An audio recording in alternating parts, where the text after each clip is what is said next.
என்ன அவங்க கொலை பண்ண துரத்துனது ஃபாரஸ்ட்ல இருக்க சிசிடிவி கேமரால பதிவாயிருக்கு. அந்த விஷயமே எனக்கு எனக்கு இப்போதான் கொஞ்ச நேரத்துக்கு முன்னாடி தான் தெரியும் சார். இந்த வீடியோ ஆதாரத்தை கூட அன்னிதான் எப்படியோ கண்டுபிடிச்சிருக்காங்க. அத மண்டபத்துல உங்ககிட்ட காட்ட நினைச்சப்பதான் அந்த பவானி நான் போன் பேசின மாதிரி என் வாய்ஸை ஏஐல மாத்தி அன்னிக்கிட்ட பேசி அண்ணிய லாஜிக் வர வச்சாங்க. அந்த டைம்ல அவசரத்துல போறப்போ அவங்க ஹார்ட் டிஸ்க மண்டபத்திலே மிஸ் பண்ணிட்டாங்க.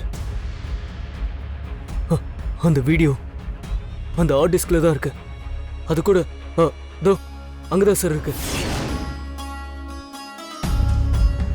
அந்த லேப்டாப்ல தான் வீடியோ இருக்கு. நீங்க அந்த வீடியோவை பாத்தீங்கன்னா உங்களுக்கு அவங்க எந்த மாதிரி ஆளுங்கன்ற உண்மையெல்லாம் புரியும். ஒரு நிமிஷம் சார்.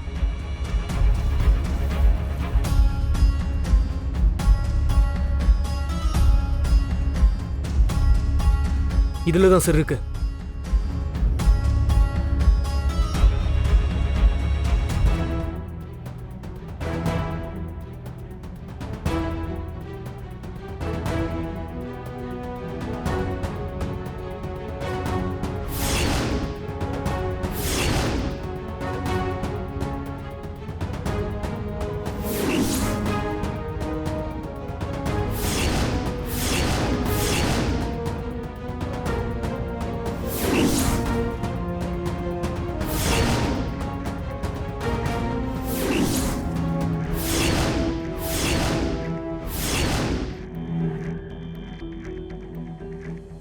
என்னை கொலை பண்ணிட்டு அந்த பழிய அண்ணி மேல போட்டு உங்க 2 பேரையும் பிரிக்க பார்த்தாங்க.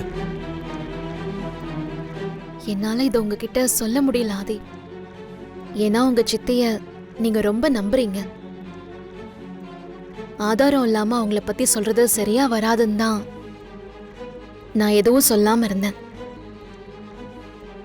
தோர உங்ககிட்ட வந்து நடந்த விஷயங்களை சொன்னா மட்டும்தான் நீங்க நம்புவீங்கன்னு நினைச்சேன். அதுக்காக தான் எதுவுமே சொல்லாம அமைதியா இருந்துட்டேன். நான் அவங்களை என் சொந்த அம்மா மாதிரி தான் பார்த்தேன். எதுக்காக எனக்கு இப்படி ஒரு துரோகத்தை பண்ண பார்த்தாங்க? எதுக்காக அவங்க என்ன கொல்லணும்? பாரதிய நீ சேர விடாம எதுக்காக அவங்க தடுக்கணும்? இதெல்லாம் நினைச்சு பார்க்க பார்க்க எனக்கு பைத்தியம் பிடிச்சிரும் போல இருக்கு.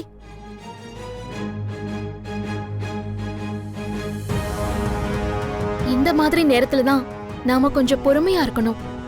ஆத்திரப்படுறதுனால அவங்கள நாம ஜெயிக்க முடியாது. எதுக்காக பாரதி?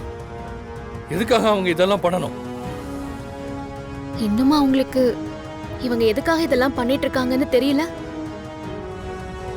எல்லாம் உங்க பேர்ல இருக்கிற சொத்துக்காகவும் பணத்துக்காகவும் தான் ஆதி. என்ன? என்னோட சொத்துக்காகவா? என்ன சொல்றீங்க பாரதி? ஆமா ஆதி. மித்ரா உங்க வாழ்க்கையில வந்ததே மொத்தமும் பவானியும் மித்ராவும் போட்ட திட்டம் தான் ஆதி.